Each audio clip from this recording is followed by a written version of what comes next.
Florida. Hot as it gets, north of tan line. On or off the water, the wildlife is never ending. And now the race is on. See who gets his kingfish first, us or the shark. And it's always good to be the king.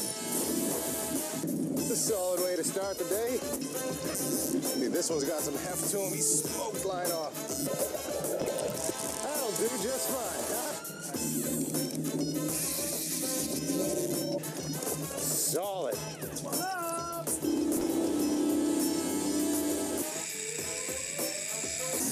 We saw a kingfish airing out on this bait.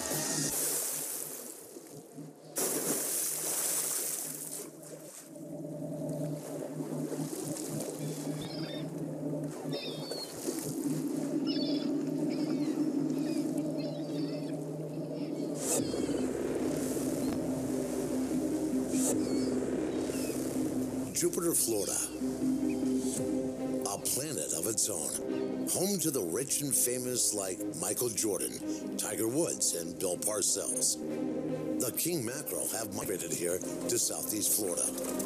And goggle eyes, the caviar, a bait fish, are just a bait to bring the big kingfish in to hunt the shores. There's one thing that Jupiter, Florida is known for in May, and that's monster kingfish. I just got the call from my buddy Marvin. I'm on board his boat, the Real Candy. Jupiter Inlet is considered an unnavigable inlet as far as NOAA is concerned. There's a big sandbar that runs across front. Whenever there's any kind of ocean swell, they break right over that inlet, making it a really hazardous crossing for larger boats like this. Riding out over the bar, it's kind of like jumping a car between skyscrapers in the Fast and Furious. So here's what I've been forced to do the last couple of days due to this massive weather system that's been lurking off the coast.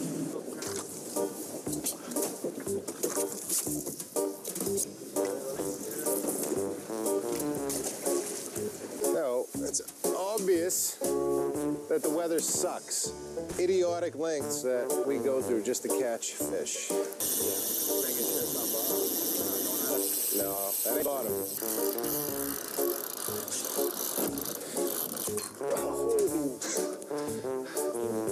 Known species. Does that always happen like that? You saw my failed attempt at trying to catch snook, but what I really came here for is for those monster kingfish that I know have been out there that I just haven't been able to get to.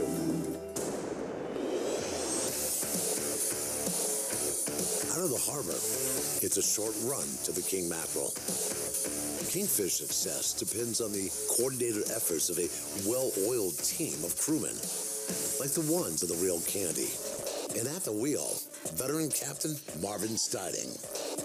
Legend in the Bahamas, record-breaking pioneer skipper of Jupiter, the king of kingfishing.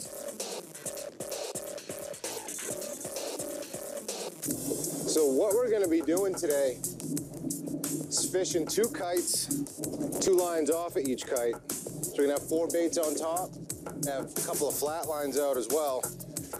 Just getting everything set up is kind of the crucial part, making sure nothing is going to tangle, everything's set up properly. It's really actually a very well choreographed machine.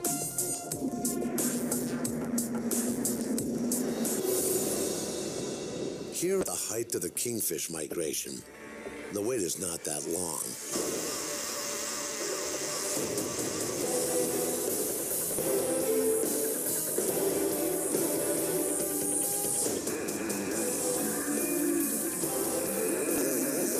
Dude, this one's got some heft to him. He smoked line off.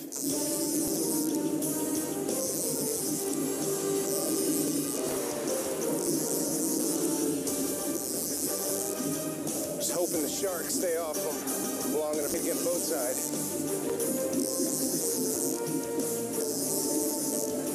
Could have a nice fish on you, Fred. Yeah, he feels it. He feels it.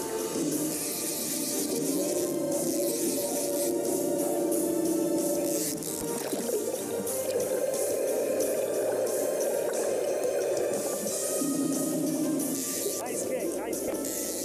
Nice kick. Reverse.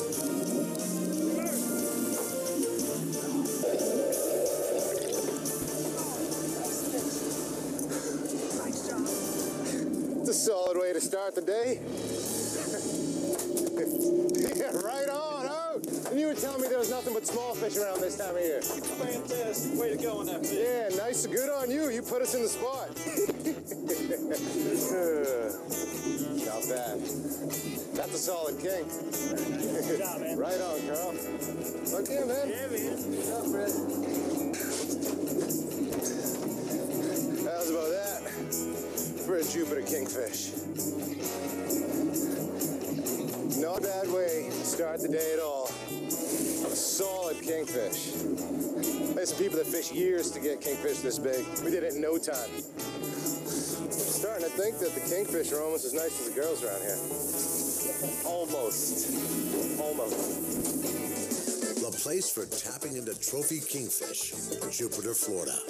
Anglers spend lifetimes hunting fish like the one captain and crew of the Real Candy can regularly put them on. This is where giants swim. Getting past the breakers is a challenge. But when you do, you can find the spring feeding grounds of kingfish famished after a long winter. We're using what's called a stinger rig in these goggle eyes. This is a 2-hook rig. So basically how we're making these stinger rigs, the number 8 single strand wire, haywire twisted onto 2 hooks, and the stinger on this rig is going to be backed up by a treble hook. I'm going to haywire that onto another shorter piece of wire. This treble is going to trail just behind the single hook like that.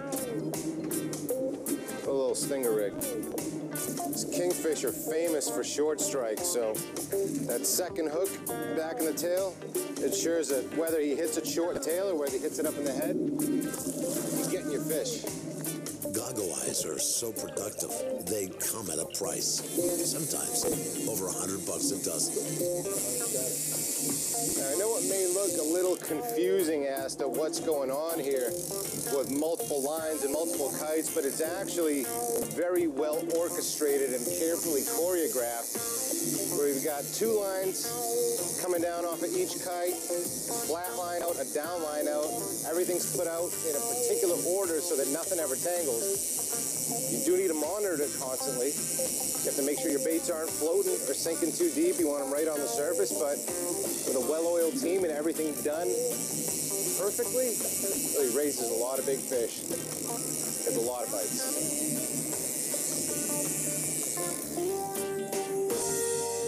Double the balloons, double the lines, and double the odds. You can't argue with results.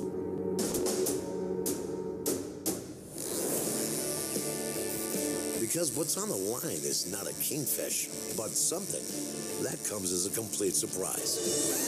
The great thing about fishing in Florida is that you literally never know what you're going to hook. We saw a kingfish airing out on this bait. I dropped it down to him. All of a sudden, there was a sailfish on the bait. That's what we ended up hooking.